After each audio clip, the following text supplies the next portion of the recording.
Hello everyone, চলে এলাম যিশু গবু চ্যানেল থেকে ছোটোখাটো মিষ্টি ভিডিও নিয়ে।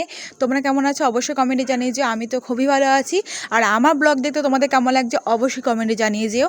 তো তোমরা তো ভালো করেই জানো দিদি এসেছে সেই শুক্রবার থেকে বিশ্বাস করো নানারকম খাওয়া দাওয়া ঘুরে বেড়ানো মজা এভরিথিং করেছি। খুবই ভালো লেগেছে আমার এই কদিনটা দিন, কারণ তোমরা ভালো করে জানো আমি বাড়ি থেকে কিন্তু একটু বেরোই না। তো তারপরে ছিল 17 তারিখে আমার মায়ের অ্যানিভার্সারি। তো অ্যানিভার্সারির আজকে গিফট ওপেনিং ভিডিও শেয়ার করছি। তো চলো ঝটপট দেখে নাও তোমার কী কী গিফট পেয়েছে আমার মা। তো ফার্স্টেই দেখালাম একটা মহাদেবের ফটো, যেটা আমার বাবা খুবই পছন্দ করেছে, কারণ বাবার আরাধ্য দেবী হচ্ছে মহাদেব। তো হর হর মহাদেব সবাইকে জানাচ্ছি, এবং যারা মহাদেব ভক্ত অবশ্যই কিন্তু হর হর মহাদেব লিখে যেও। তো এই ফটোটা তোমাদের কেমন লেগেছে সেটাও জানাবে। তারপর ছিল রাধাকৃষ্ণের একটা সুন্দর একটা ফটো, যেই ফটোটা আমার অসাধারণ লেগেছে, কারণ শ্রীকৃষ্ণ আমার মনে, শ্রীকৃষ্ণ আমার প্রাণে, শ্রীকৃষ্ণ আমার রক্তে, শ্রীকৃষ্ণ আমার শিরায়। তো শ্রীকৃষ্ণ আমার আরাধ্য দেব, তিনিই আমার সন্তান, তিনিই আমার সখা, তিনিই আমার সব। রাধিকা তো আমার সখী, তিনি আরাধিকা আমার। তো তিনি তো আমার সব।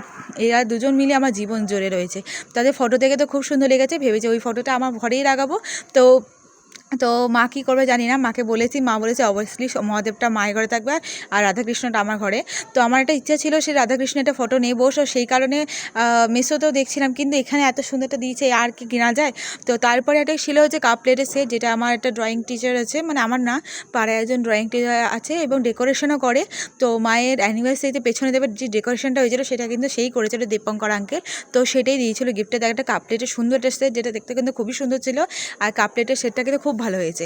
এবং যারা শুধু কাপ প্লেটের সেট না, যারা যারা গিফট দিয়েছো এবং এসেছো মজা করেছো, তাদেরকে জানাচ্ছি সব থেকে থ্যাংক ইউ সো মাচ, কারণ তোমরা আমার এসেছো, মজা করেছো, খেয়েছো দিয়েছো, নাচানাচি করেছো, গিফট দিয়েছো, thank you so much.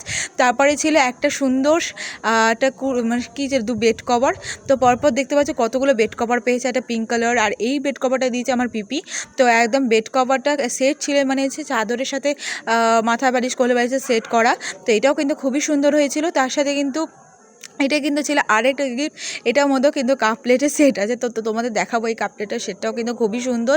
Basically মায়ের সব গিফট ওপেন করতে খুব ভালো লাগছিলো, কারণ মাকে প্রথমে বলেছিলাম যে মা আমি গিফটটা ওপেন করি, মা বললো না আমি গিফট ওপেন করবো। বললাম ঠিক আছে। তো ভাই পৈদের সময় তো আমি গিফট ওপেন করেছি, আমি ভিডিও করেছি, কিন্তু বললাম যে ঠিক আছে এবার তুমিই করো, কোনো প্রবলেম নেই, তোমারই অ্যানিভার্সারির জন্য এটা করা। তো এটাও কাপ প্লেট ছিল, এটা কাপ প্লেটটা এটাও ইউনিক টাইপের ছিল, প্লেটটা একটুখানি পাতা টাইপের, এটা ইউনিক ছিল, খুবই সুন্দর ছিল। তো যে দিয়েছো থ্যাংক ইউ সো মাচ।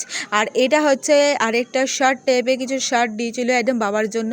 এই কালারটা কিন্তু খুবই সুন্দর, জাস্ট দেখো তোমরা বুঝতে পারছো কিনা বলতে পারবো না। এই কালারটাও হয়তো ছিল খুবই সুন্দর এবং খুব ভালো কোয়ালিটির কিন্তু জিনিসটা ছিল। তো বাবার কিন্তু খুবই পছন্দ হয়েছে যেই দিয়েছো। তো এইটা ছিল আরেকটা বেড কভার। তো এটা মনে হয় তাপি দাদের তপু দিদন মিলে দিয়েছে। তো যেটাও হয়েছিল খুবই সুন্দর একটা। তো এইটা ছিল আরেকটা ব্যাগ, এটার মধ্যেও কিন্তু রয়েছে হচ্ছে তোমার কী বলবো তোমাদেরকে, এটাও মনে হয় যতদূর সময় বেড কভারই ছিল। তোমাদের দেখাই, হ্যাঁ এটার মধ্যেও কিন্তু একটা সুন্দর বেড কভার। মা কিন্তু বেড কভারের প্রতি আলাদাই একটা ভালোবাসা। মা কিন্তু বেড কভার, নাইটি এই দুটো কিন্তু বেশি পছন্দ করে। আর এটা দিয়েছিল মিলিমাসিরা, এই মিলিমাসি এবং মিমো মামা সব দুজন মিলে একটা চুড়িদারের সেট।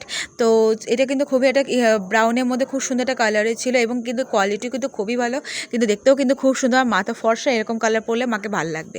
তারপরে দেখতে পাচ্ছ আরেকটা গিফট ওপেন করতে বসে পড়েছে। তো এই গিফটটা ছিল একটা শাড়ি, যেটা আমার বড় জেঠু দিয়েছিল, আর শাড়িটা কিন্তু খুবই সুন্দর ছিল। আর মা কিন্তু প্রত্যেকটা গিফট করতে কিন্তু খুবই মজা পাচ্ছিল। এটা ছিল আরেকটা গিফট, যে এই গিফটটা কিন্তু এটাও কিন্তু সুন্দর। তো তোমাদের দেখাই দাঁড়াও ভালো করে। তো এই গিফটটাও কিন্তু ওপেন করছিল তখন ভাবলাম যে এটার মধ্যে কী হতে পারে। তারপর মনে করলাম যে এইটা একটা ছিল ওয়াচ, টেবিল ওয়াচগুলো দেখো কতটা সুন্দর টেবিল ওয়াচটা। তোমাদের এরকম ভিডিও দেখতে কেমন লাগে কমেন্টে জানাবে, আর এরকম ওয়াচ দেখতে কেমন লাগে সেটাও জানিও। নেক্সট হচ্ছে তোমাদের একটা এটার মধ্যে ছিল, মানে বাবার 6টা বন্ধু মিলে এই গিফটটা আমাদের দিয়েছে। আর মানে আমরাই বলেছিল যে কি নেবো না নেবো, তখন বললাম যে না এটা আমাদের দরকার, সেটাই আমাদের দাও, তো সব থেকে ভালো হয়। তখন মা এটা চেয়েছিল স্ট্রেটনার, তো স্ট্রেটনারটা নিয়েছিলাম। এত সুন্দর স্ট্রেটনার দিয়েছিল, যেটা আমাদের খুবই দরকার পড়ে। স্ট্রেটনার, কালার, ক্রিম পার, টিপল টং, ক্রিম পার তো আমার আছেই, স্ট্রেটনারও হয়ে গেল। তো স্ট্রেটনারটা খুব ভালো কোম্পানি, খুব সুন্দর একটা দিয়েছিল স্ট্রেটনারটা, যেটা দেখে আমার খুব পছন্দ হয়েছে। আর আমার মধ্যে ফুরফুরে হয়ে গেছে। বিশ্বাস করো কালকে আমি ক্যাম্পে চলে যাব, বিশ্বাস করো আমি চেয়েছিলাম যেন ক্যাম্পটা 2 দিন পরই হয়, সোমবারটা একটু মজা করতে পারবো।